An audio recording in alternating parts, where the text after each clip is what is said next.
Si otaknya kena propaganda itu kan diiming-imingi 100 tahun mujadid muncul.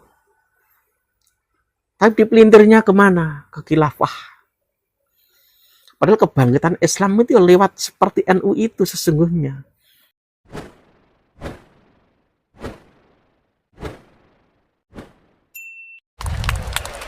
Pansor, selamat datang di abad kedua Nahdlatul Ulama. Muslimat, Fatayat, Pagar Nusa, Ishari, Balam-balam, kader-kader NU, selamat datang di abad kedua Nahdlatul Ulama. Adalan minat tatallu'i was-sa'i ila tauhidi sukanil alamil muslimin fi daulatin wahdiyah aw khilafah tunasidu nahdlatul ulama al-muslimin litaban ru'yatan jadidah wa tadbir khitabin jadid yata'allaqu bil fiqh wa huwa al-amru alladhi sayamna'u tahwil al-hawiyyah ila silahis siyasi wal hadd min intisharil karahiyatil jimaiyah wa ta'zizin tadamun wal ihtiram bainan nas wa thaqafah wa umamil alamil mutaaddida wa ta'zizin bisaki nizamil alami adil mutajanis bihaq yata'assasu ala ihtiramil huquqi wal karamah al mutasawiyah likulli insan satu'addi hadhihi ru'ya ila tahqiq maqasidis syariah. Daripada bercita-cita dan berusaha untuk menyatu padukan seluruh umat Islam dalam negara tunggal sedunia, yaitu negara khilafah, Nahdlatul Ulama memilih jalan lain. Mengajak umat Islam untuk menempuh visi baru, mengembangkan wacana baru tentang fikih, yaitu fikih yang akan dapat mencegah eksploitasi atas identitas, menangkal penyebaran kebencian antar golongan, mendukung solidaritas, dan saling menghargai perbedaan di antara manusia, budaya, dan bangsa-bangsa di dunia, serta mendukung lahirnya tatanan dunia yang sungguh-sungguh adil dan harmonis. Assalamualaikum, selamat malam. 1 abad NU. Tentu acara 1 abad NU itu belum tentu atau kemungkinan besar bagi yang tidak datang tidak akan pernah ketemu dengan acara itu karena per 100 tahun. Wallahu a'lam. Saya melihat video ucapan Gus Mus dan Yeni Wahid, begitu juga semangatnya Gus Yahya Stakuf. Salut saya. Tapi ada hal gitu loh. Di saat Gus Mus berbicara, itu jelas NU menegaskan menolak khilafah. Selama ini yang berkembang di Indonesia itu khilafah tahririyah. Sedangkan negara yang diinginkan Rasul itu ya seperti Indonesia ini sesungguhnya. Lintas suku, lintas agama. Di dalam bingkai Pancasila. Pancasila ini kan cuma nama. Pancasila. Tapi isinya. Dan itu loh yang diinginkan Rasulullah sesungguhnya. Ya seperti kita ini gitu loh. Makanya para muassis kita, para ulama kita menyatakan negeri ini negeri Darussalam. Iya kan, sama gitu loh. Khilafah juga, tapi bukan seperti khilafah pemikiran mereka itu. Mereka itu neo-neo Khawarij, neo-ISIS, cara tafsir pemikiran khilafahnya. Yang akhirnya apa? Menumpahkan darah sesama anak bangsa, sesama orang beragama, bahkan antar suku dan antar agama. Ngeri. Buktinya ada di Suriah, di Irak. Mau seperti itu. Ngeri. Di situ jelas NU menantikan presiden mengeluarkan impres soal pelarangan khilafah Salafi Wahabi. Di banyak negara mereka itu kan dilarang. Di banyak negara. Dan pusatnya itu kan memang di Inggris. Atas nama demokrasi. Demokrasi kita itu tidak seperti Inggris. Kalau di Inggris itu demokrasi, Hizbut Tahrir dibiarkan. Ahmadiyah dibiarkan. Ya karena di sana beda dengan di sini. Di sana itu mayoritas itu bukan orang Islam. Jadi kayak apapun mereka nggak akan bisa berkembang. Apalagi walaupun demokrasi, tapi faktanya kerajaan Inggris itu kan betul-betul sangat melindungi negaranya. Nah, kalau kita demokrasi, tentu ala Indonesia.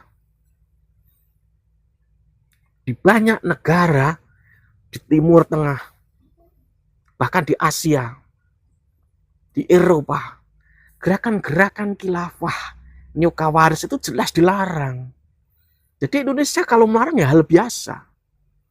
Harusnya ada dari dulu.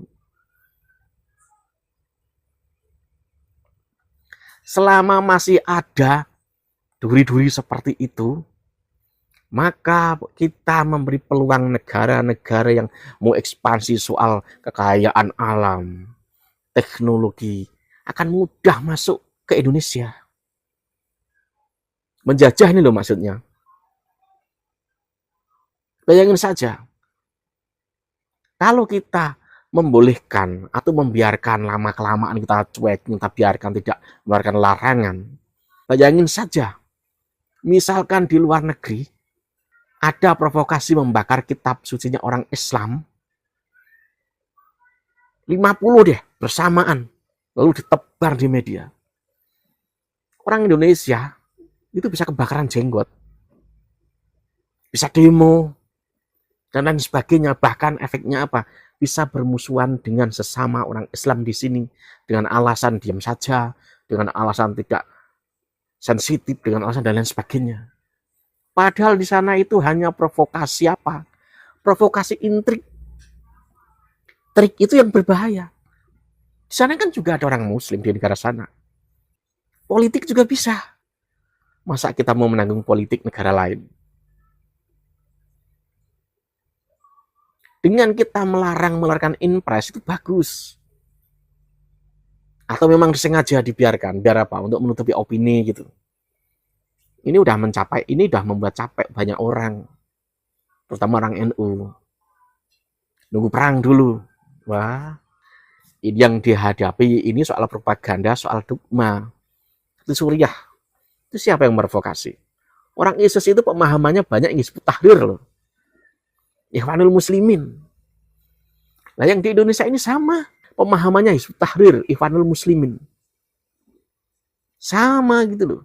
Nggak jauh dari Khawarij, Wahabi itu nggak jauh. Di negara CES-nya saja, yang sangat tegas, Wahabi juga dilarang kok. Itu di CES-nya.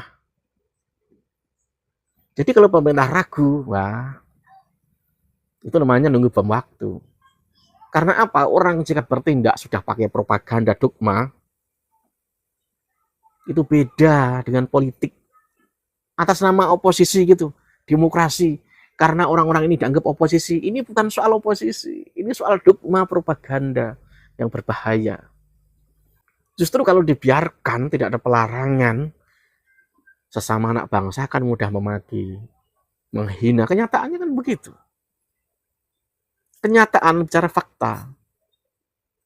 Beberapa desakan kan ada dari LPUI, Kiai Said, banyak lah gitu loh.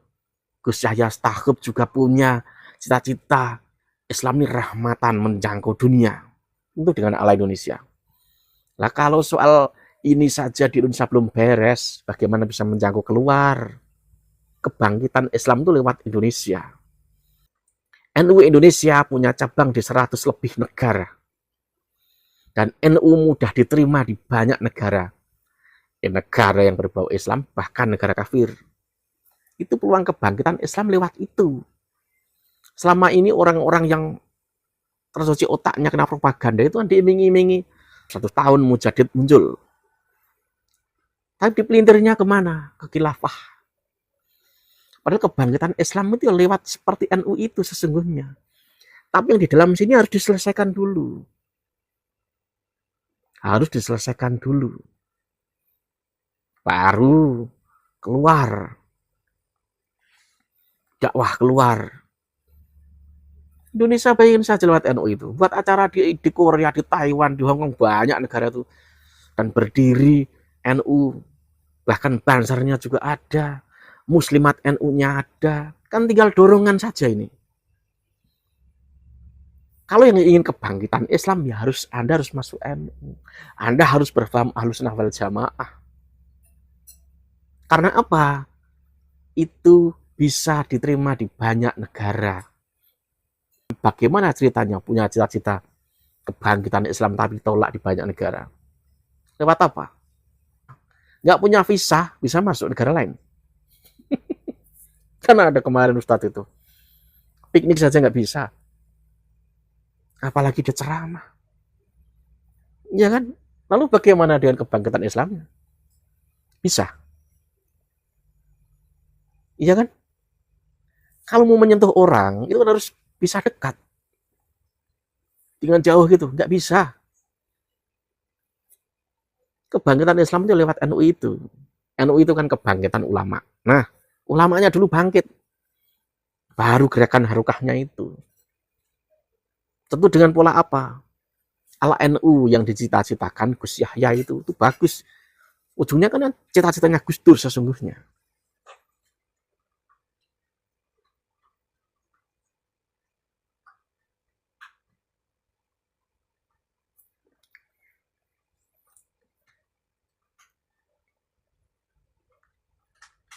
Dan soal 1 abad NU, adalah kekurangan ada, kelebihan ada. Nanti adalah soal 1 abad NU itu. Di mana kekurangannya, di mana kelebihannya itu ada. Oke, sampai sini. Wassalam.